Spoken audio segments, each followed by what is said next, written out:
Hello guys, welcome back to another video of Techavro. Hope you guys having a great day. In this video I'm gonna walk through how can you send a voice message from iPhone to Android. So guys, at first to create a voice message, just go to memos. Now just create a voice message just like I'm creating one. Anything you want, you just create yourself. And here you can see the voice memos is here. Just click this three dot icon beside the voice. Here you can see share option, click on share. Here you can see you can share the voice memos through Messenger, WhatsApp or even mail. In the mail option, if you just select Android mail, in the two option you can just send it. You can send it through WhatsApp. If you just select WhatsApp, just send it to any number. Click on next, send it.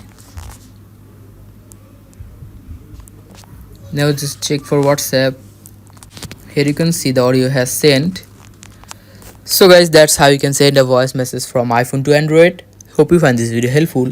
If you have found this video helpful, then give a thumbs up and don't forget to subscribe Techavro.